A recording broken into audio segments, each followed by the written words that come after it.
জনগণের নিরাপত্তা নিশ্চিতে intensive petrol programme, সব পয়েন্টে তল্লাশি চৌকি।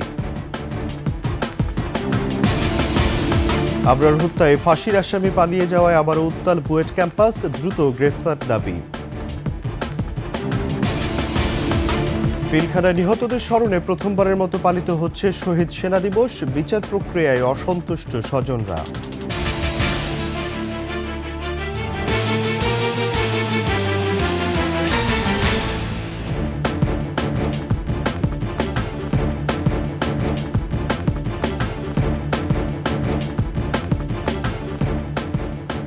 শুনছিলেন সংবাদ শিরোনাম।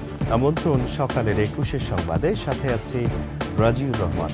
দর্শক, ২১ টেলিভিশনের সংবাদ একসাথে সরাসরি দেখতে পাবেন আমাদের ফেসবুক পেজ www.facebook.com/2124 অনলাইনে।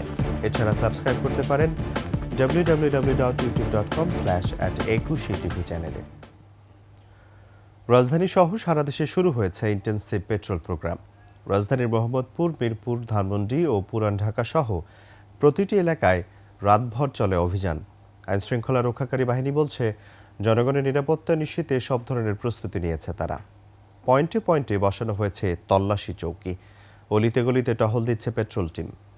বিস্তারিত সিরাত আল মুস্তাকিমের প্রতিবেদনে। রাজধানীর বিভিন্ন রাস্তায় বসানো হয়েছে যৌথ বাহিনীর তল্লাশি চৌকি, অলিগলিতে র্যাব, পুলিশ ও সেনাবাহিনীর টহল। রাজধানীর রাতের এই চিত্রই বলে দিচ্ছে অপারেশন ডেভিল হান্টের পাশাপাশি শুরু হলো ইন্টেন্সিভ পেট্রোল প্রোগ্রাম। কেউ অপরাধ করে যাতে পালিয়ে যেতে না পারে সেজন্য চেকপোস্টগুলোতে কঠোর নজরদারি চলছে। গাড়ি, মোটরসাইকেলের পাশাপাশি অটোরিকশাও তল্লাশি। আইন শৃঙ্খলা বাহিনীর এমন উপস্থিতিকে সাধুবাদ জানান নগরবাসী, তবে প্রয়োজন আরও বেশি তৎপরতা। নিরাপত্তাও দরকার, তো অভিযান হয়েছে আমাদের জন্য ভালো। জিগাতলা থেকে এই পর্যন্ত আসতে যদি চেকপোস্ট একটার জায়গায় 5টা হতো, আমি আরো বেশি খুশি হতাম। চেকপোস্ট বসানো উচিত, সেটা কিছু হওয়ার পর বসানোটা আমাদের একটু দেরি হয়ে গেছে। এখন আমাদের সেটা আগে থেকে প্রিভেনশন ইজ বেটার দ্যান কিউর। আরো জোরদার করতে হবে, এর তো অবশ্যই গা ঢাকা দিবে। আইন শৃঙ্খলা রক্ষাকারী বাহিনী বলছে, নগরবাসীকে নিরাপত্তা দিতে সব ধরনের প্রস্তুতি নিয়েছে তারা। বিশেষ অভিযানের পাশাপাশি অপরাধীদের ধরতে কাজ চলছে বলেও জানান। আমরা প্রিভেন্টিভ মেজার হিসেবে টহল সহ চেকপোস্ট এইগুলো তো স্থাপন করেছি, পাশাপাশি আমাদের আভিযানিক কার্যক্রম চলমান আছে। তো আশা করি মানুষের যে আস্থাটা হারিয়ে গিয়েছিল, এই আস্থাটা আবার ফিরে আসবে। চেকপোস্ট খুবই জরুরি, কারণ এটা একটা মানুষকে একটা মেসেজ দেয়, হ্যাঁ, যারা এই ধরনের কাজগুলো করতে চায় তাদের জন্য একটা মেসেজ যে না, পুলিশ সজাগ আছে, পুলিশ কাজ করছে নগরবাসীর জন্য। রোববার রাতে রাজধানীর বনশ্রী, মোহাম্মদপুরে ঘটে যাওয়া দুটি ছিনতাই ও গুলির ঘটনায় নড়েচড়ে বসে সরকার। এরপরেই র্যাব, পুলিশ ও কাউন্টার টেরোরিজম ইউনিট মিলে শুরু হয় বিশেষ টহল অভিযান, ইন্টেন্সিভ পেট্রোল প্রোগ্রাম। সিরাত আল মুস্তাকিম, ২১ টেলিভিশন, ঢাকা। পিলখানায় নিহতদের স্মরণে প্রথমবারের মতো পালন করা হচ্ছে জাতীয় শহীদ সেনা দিবস। এই স্বীকৃতিতে খুশি হলেও বিচার প্রক্রিয়া নিয়ে এখনও সন্তুষ্ট হতে পারেননি সাবেক সেনা কর্মকর্তা ও শহীদ পরিবারের সদস্যরা। রাষ্ট্রীয়ভাবে শহীদদের স্বীকৃতি আবেদন জানিয়েছেন তারা। মানিক শিকদারের রিপোর্ট। ২০০৯ সালের ২৫ ফেব্রুয়ারির সকালটি ছিল দেশের ইতিহাসে একটি কালো দিন। দুদিনের ভয়াবহ নৃশংসতায় স্তম্ভিত পুরো জাতি। কার ইশারায়, কি কারণে ৫৭ সেনা কর্মকর্তা সহ ৭৪ জন প্রাণ হারালো তা এখনও স্পষ্ট নয়। অন্তর্বর্তী সরকার দায়িত্ব নেয়ার পর পিলখানা হত্যা ও বিচার নিয়ে নতুন করে আলোড়ন সৃষ্টি হয়। ভুল বিচারে দীর্ঘদিন ধরে যারা কারাগারে ছিলেন তাদেরও মুক্তি দেয়া হয়। এ নিয়ে নিহত সেনা পরিবারের মাঝে মিশ্র প্রতিক্রিয়াও আছে বলে জানান বর্ডার গার্ডের চিফ প্রসিকিউটর। ওই নিহত পরিবারবর্গ তারা নিশ্চয়ই সঠিক বিচারের কিছু অংশে হয় নাই, মৃত্যুদণ্ড হয়েছে, তারা অবশ্যই সন্তুষ্ট, কিন্তু খালাসপ্রাপ্ত হয়েছিল তার বিরুদ্ধে তাদের ক্ষোভ ছিল। ২৫ ফেব্রুয়ারি জাতীয় শহীদ সেনা দিবস হিসেবে ঘোষণা করে এবার প্রথমবারের মতো দিবসটি পালন করায় খুশি সেনা সদস্যরা। আমাদের দুইটি দাবি ছিল, একটি দাবি এখন পূরণ হলো, আর একটা দাবি হলো দোষী ব্যক্তি এবং যারা এই হত্যাকাণ্ডের পিছনে জড়িত, যারা পরিকল্পনাকারী এবং যারা এই ঘটনা সংঘটিত করেছে তাদের সকলকে শাস্তির আওতায় এনে দৃষ্টান্তমূলক শাস্তি দেওয়ার ব্যবস্থা গ্রহণ করা। তবে পিলখানায় নিহত পরিবারের সদস্যদের দাবি, শহীদ সেনা দিবসের চেয়ে পিলখানা গণহত্যা দিবস হিসেবে পালন করা বেশি যৌক্তিক। দরবার হলের ভিতরে দোয়া পাঠ করেছিলেন, উনি শাহাদাত বরণ করেছেন। তারপরে বিডিআরের কয়েকজন সদস্য ছিলেন, তারা প্রত্যেকে বিপদগামী ছিল না। সেই ক্ষেত্রে যদি পিলখানা হত্যা দিবস হয়, তারপরে কিছু সিভিলিয়ান তো আছেন, সব কিছু মিলে এটা পিলখানা গণহত্যা দিবস হলে আমার কাছে মনে হয় কোনো বৈষম্য থাকে না। পিলখানায় সেদিন যারা প্রাণ হারিয়েছেন তাদের রাষ্ট্রীয়ভাবে শহীদের মর্যাদা দেওয়ার আবেদন ভুক্তভোগী পরিবারের। আমাদের প্রত্যেকটা অফিসারকে যেন শহীদের মর্যাদা দেওয়া হয়, গেজেট করে যেন শহীদের মর্যাদা দেওয়া হয়। মানিক শিকদার, 21 টেলিভিশন, ঢাকা। রমজান সামনে রেখে পাইকারি বাজারে ওঠানামা করছে নিত্যপণ্যের দাম। বাজারে সয়াবিন তেলের সংকট ক্রমশই বাড়ছে, ফলে বিপাকে পাইকারি ও খুচরা বিক্রেতারা। বাড়ছে আলু, পেঁয়াজ সহ মশলার দামও। নরসিংদীর বেলানগর বাজারে প্রতি লিটার ভোজ্য তেল বিক্রি হচ্ছে 195 টাকা দরে। 5 লিটারের বোতল নেই বললেই চলে, পাওয়া গেলেও বিক্রি হচ্ছে 1000 টাকায়। প্রতি কেজি আলু 5 টাকা বেড়ে বিক্রি হচ্ছে 25 টাকায়। আমদানি করা এলাচ 6 থেকে 700 টাকা বেড়ে বিক্রি হচ্ছে 6000 টাকায়। এদিকে কিছুটা কমেছে ছোলার দাম।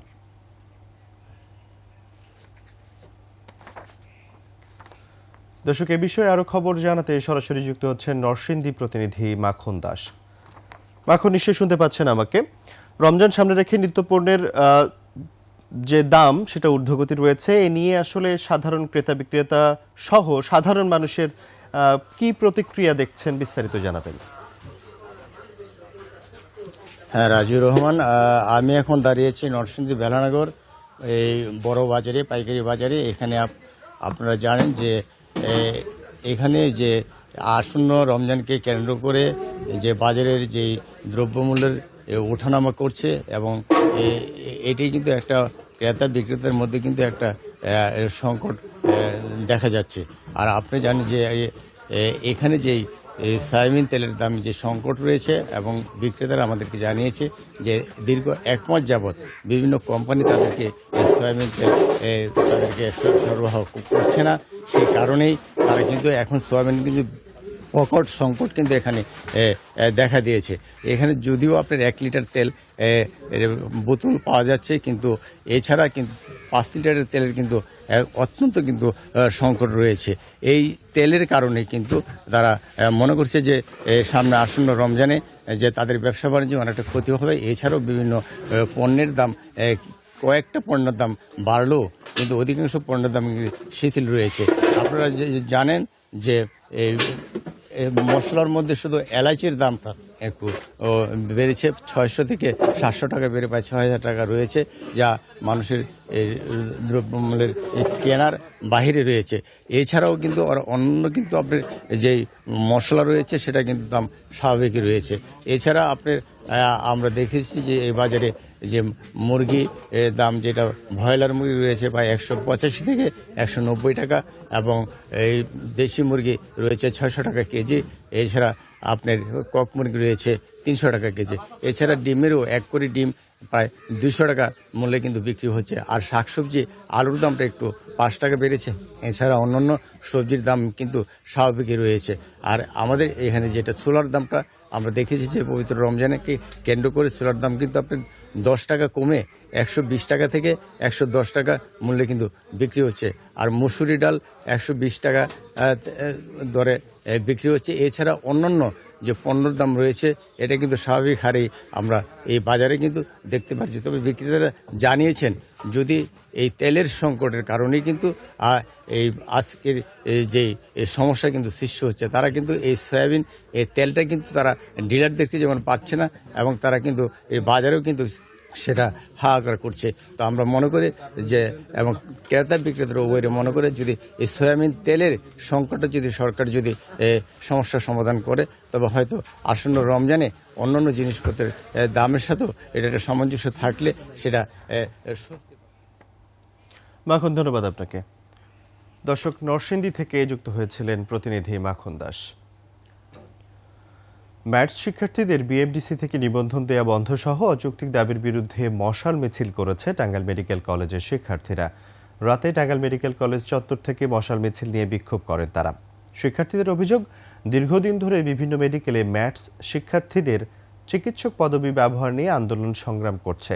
তারা বলছে মেডিকেল শিক্ষার্থীরা কষ্ট করে পড়াশোনা করে, কিন্তু এসএসসি পাশ করে ম্যাথসের শিক্ষার্থীরা চিকিৎসক সেজে বসে আছে। এসব নৈরাজ্য বন্ধের দাবিও জানান তারা। এমবিবিএস ও বিডিএস ছাড়া চিকিৎসকের স্বীকৃতি দেওয়া বন্ধ সহ 5 দফা দাবি মেডিকেল শিক্ষার্থীদের।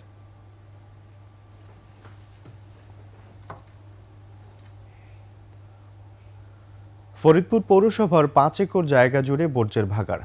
পোড়া বর্জ্যের তেজস্ক্রিয়তা, গন্ধ ও কালো ধোঁয়ায় অতিষ্ঠ 3 গ্রামের মানুষ। পরিবেশবাদী সংগঠন সহ স্থানীয়রা প্রতিবাদ করলেও নিষ্ক্রিয় পৌর কর্তৃপক্ষ। দূষণ থেকে মুক্তি চান স্থানীয়রা। ফরিদপুর প্রতিনিধি এহসান রানার তথ্যচিত্রে ডেস্ক রিপোর্ট। মাঝে মাঝে এমন আগুন জ্বলতে দেখা যায় পৌরসভার বর্জ্য প্রক্রিয়াকরণ এলাকায়। এতে তেজস্ক্রিয়া ও কালো ধোঁয়ায় বিরূপ প্রভাব পড়ছে কয়েক কিলোমিটার এলাকা জুড়ে। ক্ষতির শিকার হচ্ছেন প্লান্টের উত্তর অংশের 3 গ্রাম সহ নদীবন্দর এলাকার বাসিন্দা ও ব্যবসায়ীরা। শ্বাস নিতে কষ্ট হয়, চোখ পুরে গন্ধতে সব মনে করেন যে ক্ষতি হয়ে যেতেছে আমাদের। নিঃশ্বাসের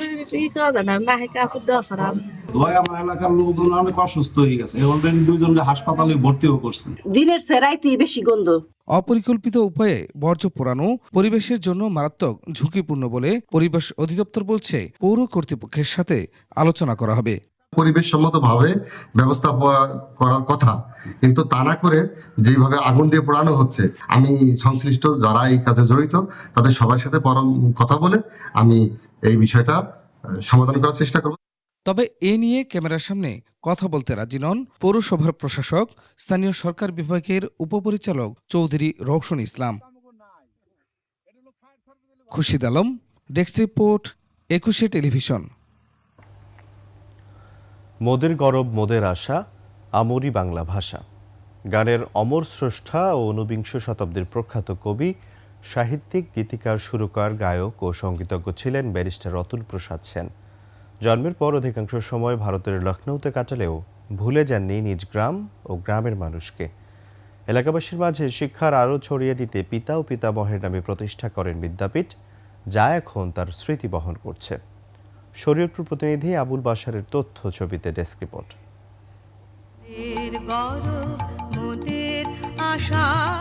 ঊনবিংশ শতাব্দীর প্রখ্যাত কবি, সাহিত্যিক, গীতিকার, সুরকার, গায়ক ও সঙ্গীতজ্ঞ ব্যারিস্টার অতুল প্রসাদ সেন বাংলা সাহিত্যের পঞ্চকবির একজন তিনি। বাংলার প্রতি চিরায়ত ভালোবাসায় মাটি মানুষের জন্য তিনি লিখে গেছেন অসংখ্য অমর গান ও কবিতা। অতুল প্রসাদ সেনের পৈতৃক বাড়ি শরীয়তপুর জেলার নড়িয়ার মগর গ্রামে। 1871 সালের 20 অক্টোবর ঢাকায় জন্মগ্রহণ করেন। জন্মের পর অধিকাংশ সময় ভারতের লখনৌতে কাটালেও ভুলে যাননি নিজ গ্রাম ও মানুষকে। মগর গ্রামের পঞ্চপল্লীতে পিতামহ গুরুপ্রসাদ ও বাবা রামপ্রসাদের নামের প্রথমাংশ যুক্ত করে প্রতিষ্ঠা করেন পঞ্চপল্লী গুরুরাম উচ্চ বিদ্যালয়। নিজ গ্রামের মানুষকে অন্ধকার থেকে শিক্ষার আলো ছড়িয়ে দিতেই তার এই উদ্যোগ, যা এখনও তার স্মৃতি বহন করে যাচ্ছে। যাদের আপসহীন সংগ্রামে মাতৃভাষা পেয়েছে যথার্থ সম্মান, তাদের মধ্যে অতুল প্রসাদ সেন ছিল অন্যতম। স্কুল থেকে লেখাপড়া করে ভবিষ্যতে এই স্কুলের মুখ উজ্জ্বল করতে পারবো। তার এই স্মৃতি রক্ষার্থে তার এই প্রতিষ্ঠানটি যেন উত্তর উন্নতি লাভ করে। এই স্কুলটা প্রতিষ্ঠা লাভের পরে শিক্ষা দীক্ষায় অনেক উন্নত হয়েছে। গ্রামে তার বাবার তৈরি বসতঘরে বাস করছেন প্রতিবেশীরা। বেদখল হয়ে গেছে সম্পত্তি। এই বিল্ডিং ভাঙা পড়ে গেছে, তারপরে আমরা নতুন করিয়া ঠিক করিয়া তারপর টিন সেট করছি। অতুল প্রসাদ সেনকে নিয়ে গর্বিত এলাকাবাসী। উনি যে স্কুলটা প্রতিষ্ঠিত করে গেছেন, এই জন্য আমরা অনেক লাভবান তাতে। ভাষা আন্দোলনে ও মহান মুক্তিযুদ্ধে তার গান প্রেরণা জুগিয়েছে, আন্দোলিত করেছে মানুষকে। 1934 খ্রিস্টাব্দের 26 আগস্ট ভারতের লখনৌতে মারা যান গুণী এই শিল্পী। Masuma Lisa, desk report, 21 television. Abrar হত্যায় ফাঁসির আসামি মুন্তাসির আল জেমির পালিয়ে যাওয়ার প্রতিবাদে আবারও উত্তাল বুয়েট ক্যাম্পাস। 2019 সালের 6 অক্টোবর বুয়েটের শেরে বাংলা হলে বুয়েট শিক্ষার্থী আবরারকে পিটিয়ে হত্যা করে ছাত্রলীগ কর্মীরা, যাদের একজন মুন্তাসির আল জেমি। সোমবার রাতে প্রতিবাদ মিছিল বের করে বুয়েট শিক্ষার্থীরা। এ সময় তারা বলেন, স্বরাষ্ট্র মন্ত্রণালয় ও জেল কর্তৃপক্ষ কোনোভাবেই দায় এড়াতে পারে না। বিস্তারিত সিরাত আল মুস্তাকিমের রিপোর্টে। 2019 সালের 6 অক্টোবর বুয়েটের শেরেবাংলা হল থেকে আবরার ফাহাদের মরদেহ উদ্ধার করা হয়। সিসি ক্যামেরা ফুটেজে দেখা যায় প্রথমে হলের 2011 নম্বর ও পরে 2005 নম্বর রুমে নিয়ে নির্যাতনের পর টেনে হেঁচড়ে আবরারকে সিঁড়ির পাশে নিয়ে আসে ছাত্রলীগ কর্মীরা। ততক্ষণে প্রাণ হারান আবরার। এ ঘটনায় তার বাবা চকবাজার থানায় হত্যা মামলা করেন। মামলাটি তদন্ত করে বুয়েটের 25 জন শিক্ষার্থীর বিরুদ্ধে আদালতে অভিযোগপত্র দেয় পুলিশ। মামলায় 20 জনকে মৃত্যুদণ্ড ও 5 জনকে যাবজ্জীবন কারাদণ্ড দেওয়া হয়, যাদের একজন এই মুন্তাসির আল জেমি। ফাঁসির দণ্ডের ডেট রেফারেন্স শুনানিতে জানা গেল সে আর জেলেই নেই, পালিয়েছে 6 আগস্ট কাশিমপুর কারাগারের কন্ডেম সেল থেকে। ফাঁসির আসামি জেমি জেল থেকে পালানোর প্রতিবাদে সোমবার রাতে মিছিল করে বুয়েট শিক্ষার্থীরা। পরে সেটি ঢাকা বিশ্ববিদ্যালয়ের রাজু ভাস্কর্যে গিয়ে শেষ হয়। এ সময় শিক্ষার্থীরা বলেন, অবিলম্বে জেমিকে গ্রেফতার এবং এ ঘটনায় কারা জড়িত তাদেরকে শনাক্ত করতে হবে। একজন ফাঁসির দণ্ডপ্রাপ্ত আসামি কন্ডেম সেল থেকে পলায়ন করলে তা আমাদের দেশের নিরাপত্তা ব্যবস্থাকে প্রশ্নবিদ্ধ করে। কারা কর্তৃপক্ষ ও স্বরাষ্ট্র মন্ত্রণালয় এই ব্যাপারে নিজেদের দায় কোনোভাবেই এড়াতে পারেন না। এ সময় আবরারের ছোট ভাই ফাইয়াজ সরকারের দিকে প্রশ্ন তুলে বলেন, ফাঁসির দণ্ডপ্রাপ্ত আসামি আদৌ কি 6 তারিখে পালিয়েছে নাকি পরে পালিয়েছে, কারা জড়িত সে বিষয়ে সরকারের পক্ষ থেকে জবাবদিহি করতে হবে। 5 তারিখের পরে অনেকে পালাইছে। এখন আমি কিভাবে বলবো যে যে অন্য কোনোভাবে পালিয়ে যে এখন সেইটার উপরে দায়ী চাপিয়ে দেওয়া হচ্ছে না, সেটাও তো আমরা বলতে পারি না। ধরেন হয়তো 5 তারিখের পরে হয়তো অন্য কোনোভাবে পালাইছে, এখন কিন্তু যখন ধরা জিনিসটা সামনে আসছে এখন বলা হচ্ছে হয়তো 6 তারিখে পালাই গেছে। তবে জেল কর্তৃপক্ষ বলছে গত 6 আগস্ট কারাগার থেকে 202 জন বন্দীর সাথে দেয়াল ভেঙে পালায় জেমি। এ বিষয়ে গত 15 আগস্ট কোনাবাড়ি থানায় মামলাসহ সকল কর্তৃপক্ষকে অবহিত করা হয়েছে। সিরাত আল মুস্তাকিম, 21 টেলিভিশন, ঢাকা। শেষ করছি সকালের 21 সংবাদ। যাবার আগে সংবাদ শিরোনামগুলো আরও একবার। জনগণের নিরাপত্তা নিশ্চিতে ইন্টেন্সিভ পেট্রোল প্রোগ্রাম, সব পয়েন্টে তল্লাশি চৌকি। আবরার হত্যায় ফাঁসির আসামি পালিয়ে যাওয়ায় আবারও উত্তাল বুয়েট ক্যাম্পাস, দ্রুত গ্রেফতার দাবি। পিলখানায় নিহতদের স্মরণে প্রথমবারের মতো পালিত হচ্ছে শহীদ সেনা দিবস, বিচার প্রক্রিয়ায় অসন্তুষ্ট স্বজনরা।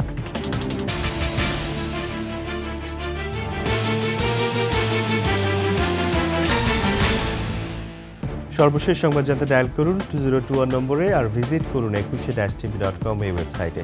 ফেসবুকে ভিজিট করতে পারেন www.facebook.com/2124 অনলাইনে। এছাড়া সাবস্ক্রাইব করতে পারেন www.youtube.com/@21tv চ্যানেলে। এতক্ষণ সঙ্গে থাকার জন্য ধন্যবাদ। পরবর্তী সংবাদ সকাল 9টায় দেখার আমন্ত্রণ রইল। 21-এর সাথে থাকুন।